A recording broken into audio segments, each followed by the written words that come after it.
Hi guys, I'm Rans Patrick Bayas and I'm currently a financial advisor and at the same time unit manager in Manulife Philippines. So, today, ang i-discuss natin ay about Manulife Education Builder. So, ano nga ba yung Manulife Education Builder? Ano yung mga benefits? Ano yung mga features? And ano yung kabuuan ng plan? Paano ba siya nagwo-work? And paano ba siya mapapakinabangan nung mismong bata? And syempre, even nung magulang. So, sige, pag-usapan natin yan ngayon. So, yung Manulife Education Builder is a educational plan na under ng VUL o Variable Unit Link na plan. So, ibig sabihin, may insurance siya and then at the same time may investment. Pero this plan is focuses sa investment kasi more on accumulating ng funds para sa educational plan ng bata. So, ang maganda dito sa plan na to, meron siyang special feature. So, may kaiba compare sa mga educational plan. So, mamaya malalaman nyo kung ano ba yun. Pero ito, unahin muna natin kung ano ba yung mga benefits nito. So, una-una, syempre may life insurance to.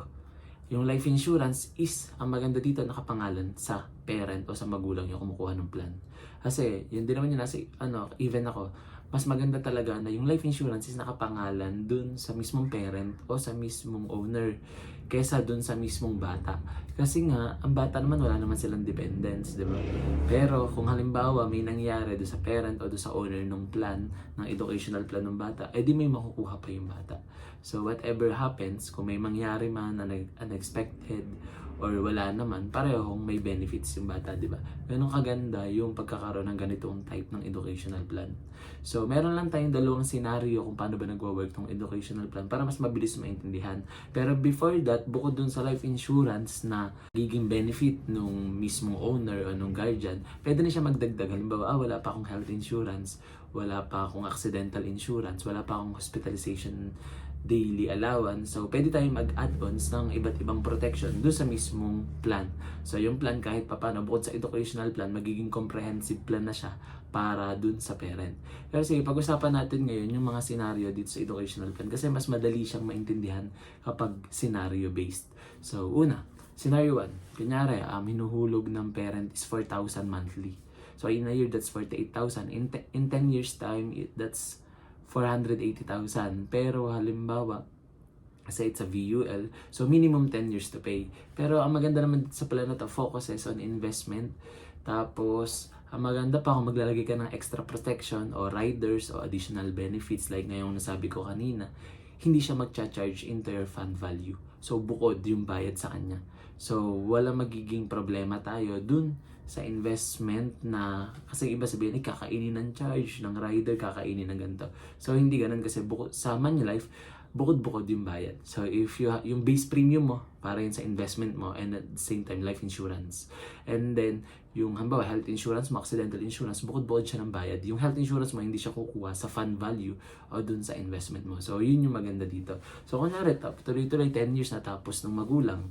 Kasi yung magulang, kasi yung bata naman natapos 12 years old, tapos na yung plan kasi 2 years old kumuha. So, may remaining 6 years pa bago mag-college. Yung magulang naman, may mga excess fund pa ako. Paano ba pwede kong gawin dito? Natapos niya na yung minimum of 10 years to pay. So, pwede mag-top up yung magulang. Halimbawa, ibig sabihin ng top up, extra investment, lump sum, minimum of 20,000. Tapos, anytime lang siya pwedeng gawin. Kunyari, tapos na yung 10 years. Next year, sa bonus ko, lagay ako dyan ng 20K. Tapos, next year na ulit. So, anytime lang pwedeng gawin niya ng parent. Pero kunyari gusto niya every quarter, maglagay siya talaga. Yung investment kahit pa paano makikita natin na mas nag-grow and mas lumalaki. Kung magkakaroon tayo ng top up or extra investment. And then, halimbawa, yung bata nag-18 na, 19, 20, 21. So, nag-payout kunyari 200,000 per year. O 150,000, that's the minimum payout. 150,000 for year 18, 19, 21, that's total of 600,000. Tapos may natira pa dun sa investment fund.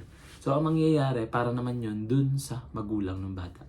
So, pwedeng magamit as a retirement fund naman ng magulang. Pero depende nyo, kunyari at 21, nakuha na yung total of 600,000, may natira pa kunwari lang, for example, na 300K.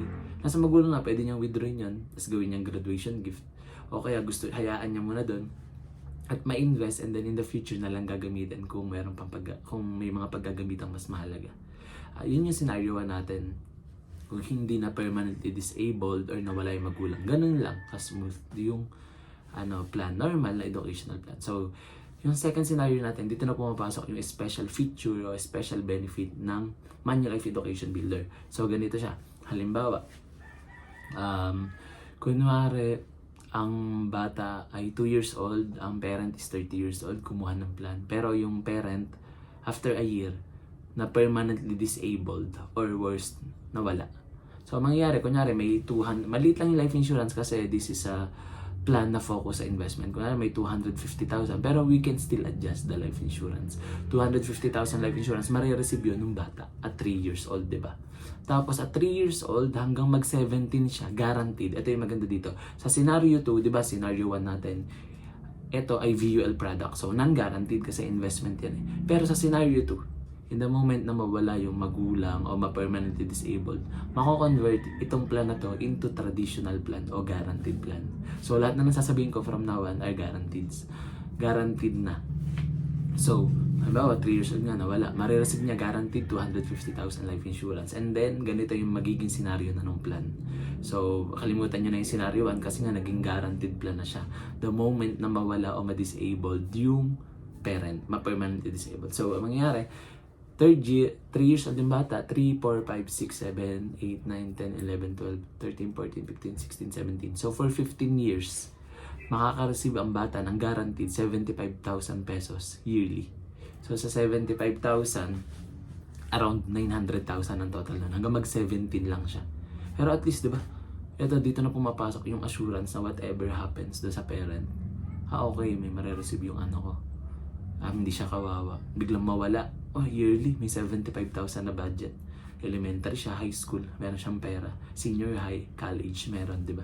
So, ito yung sa college. Kasi, hanggang 17 lang pala. So, meron pa. So, bukod dun sa 3 years old to 17 na 75,000, which is minimum lang to guys, kasi ang base natin na educational payout is 150k, yun yung minimum din.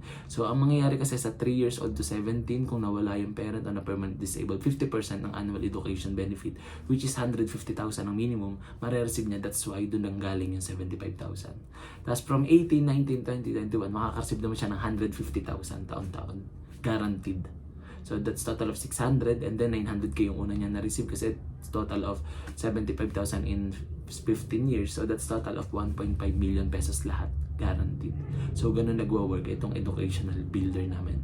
So that's the scenario to and that's the special feature na meron yung Manulife Education Builder namin. So kung halimbawa, interested kayo sa ganitong plan, so pwede nyo akong ma-message dito sa email ko and then sa Facebook account. So, mabilis naman ako mag-reply basta online ako and wala ako sa mga meetings. So, yung iba, marami na rin ako mga nakausap na nag-email and then they avail the Manulife Education Builder for their child. Siyempre, may bukod pang meeting, mas malinaw na usapan about sa plan, mga terms and condition, and lahat na nakabuuan ng plan. Kasi ito talagang preview lang naman siya. So, yun yung maganda dito sa Manulife Education Builder. Meron ka ng peace of mind. Whatever happens. Tumanda ka, napag-aral mo yung anak mo, that's good. May mga nakuha kang payout.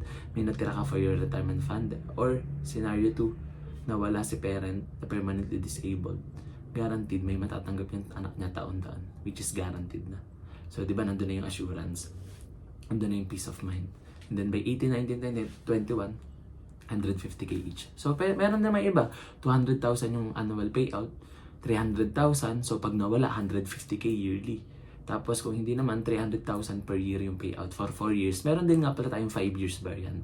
So, ibig sabihin, 18 to age 22 siya magpipayout. So, ganun na siya nag-work. So, kung may mga question pa kayo, pwede nyo akong, ayun, katulad na sabi ko kanina, yung aking email address, and then Facebook account nandyan din. Pwede nyo akong ma-message and ma-reach doon. So, okay lang yan. Kung mag-i-inquire lang kayo, may tatanong, may i-confirm, hindi pa ganun ka-sure kung kukuha ba, o kaya nag-iisip pa, nag-iipon pa. Okay lang yan. Libre po ang aking consultation.